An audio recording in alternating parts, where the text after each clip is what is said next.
tempted as we may be to wax humorous about the automotive aberration that is the Kia K900, we're not going there. As an automaker, Kia may have been regarding as an easy joke at one time, but no one's laughing now.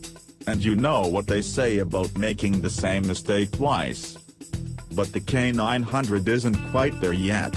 It's merely an okay car playing in a field that's full of far better alternatives wearing more prestigious badges. Kia's entire US history is one of introducing not quite their products at a bargain price, then incorporating the resulting feedback into improvements for each succeeding generation until, well, where did all those sales come from? For now, then, regard the K900 as Kia's first toe in more luxurious waters. Its primary purpose here is to occupy space in the showroom, telling those shopping $18,000 Souls and $30,000 Optimus that, when they're ready for a leather-lined $60,000 Luxus sedan, they can come back to Kia for that, too. And it's doing a great job of sitting in those showrooms. Automotive news data shows that in any given month, Lexus usually sells roughly 4.5 times as many of its LS sedans and Cadillac about 14 times as many of its XGS sedans as Kia peddles K900s. In 2015, Kia sold a grand total of 2,524 K900s in the United States. The only reason you don't read headlines about Kia failing to hit its K900 sales target is that the company wisely declined to share any such goals. Lowering the buy-in. The usual response to slow sales, a price cut took place late last year, corresponding to the addition of the new entry-level K900 tested here that drops the base price below $50,000.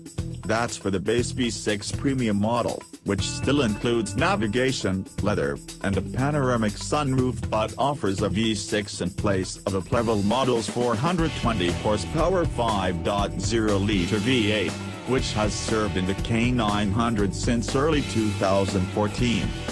Our test example was the next step up, mid-level V6 luxury model, with premium sound, nappa leather, and real wood trim, carrying a base price of $55,850, to which the VIP package added another $5,000.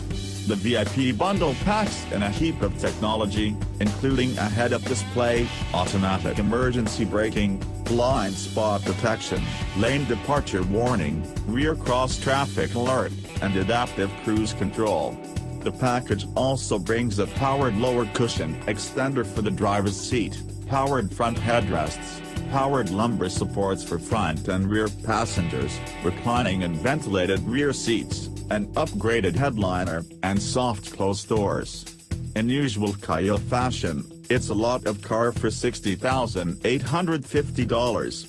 Still, $60,000 is a long reach beyond this $45,000 sticker on a fully loaded Cadenza, the brand's next most expensive offering.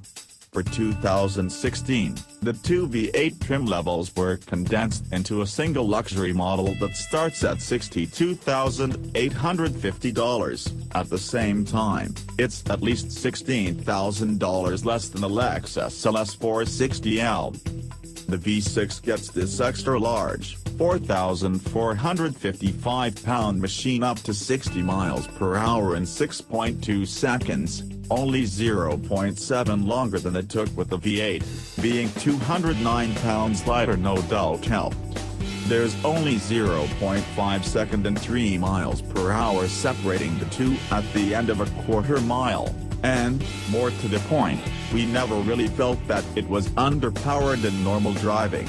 It is not appreciably slower than the heavier, more powerful AWD version of the Lexus LS460L Sport we've also tested. All that said, we must have been tromping the gas pedal pretty hard, because we averaged only 18 miles per gallon in mixed city and highway driving. That's the same as we extracted from the V8 in the aforementioned short-term test and 3 miles per gallon worse than we recorded for our long-term. 40,000-mile V8 test car, which did a lot more long-distance highway trips. In theory, the V6 should be less thirsty, earning EPA ratings of 17 miles per gallon city and 26 highway versus the V8's 1523 scores. In reality, we ran the V6 harder during our use. Also, in theory, this Kia's 0.84-gram skid pad rating and 166-foot stopping distance from 70 miles per hour suggest a car you could enjoy driving on an interesting country lane. Not so much, though. As with our long-termer, this test car lacked any sense for steady, straight-ahead travel, wanting constant small steering corrections even on flat, straight highways. That's not hard, just tiresome. There's lane departure warning, but that just tells you the car has gone astray again. It really wants lane keeping assist, with automatic steering correction. This car sells better in markets where the owners mostly ride in back and pay someone else to wrestle with their K900's laissez-faire directional stability. We came in from one drive through gusty crosswind saying, it's the first car we ever wished would drive itself. And cornering? It feels as if a time exposure photograph at night would reveal the taillights tracing a contorted corkscrew shape through the air as the car wanders around in vain search of the driver's intended dark. We don't expect performance coupe handling in a luxury sedan that prioritizes a soft, compliant ride. But it's also easy to see why Hyundai brought in consultants from Lotus to refine the suspension of the all-new 2015 Genesis. This platform, which was used by the previous generation Genesis, is ill-suited for driving outside of urban centers. The K900's combination of flaccid handling, floaty ride, and vague steering has often triggered comparisons to old-school Detroit sedans, mostly from reviewers who clearly have little experience with the real thing beyond reading the descriptions penned by grizzled veterans. The K900 is nothing like those cars except in the broadest terms of being heavy, extra-large, rear-drive, and, only sometimes, now, V8 powered. Its suspension's worst misbehaviors barely graze those at the body on frame, leave sprung, live axle Detroit axe cart could exhibit back in the waning days of the previous century.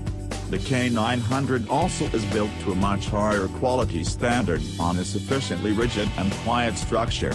No rattles, no squeaks. It's a modern car from its tire tread to its rooftop sharp end, just one that could use more refinement. Which is to say certain granddads might be delighted, although if they're still driving rather than riding, we'd probably recommend looking into a Cadillac XDS. Otherwise, to buy these. Not very many people. Yet. After Kia replaces this model with one based on the most recent Genesis, though, well, please remember that we didn't laugh this time.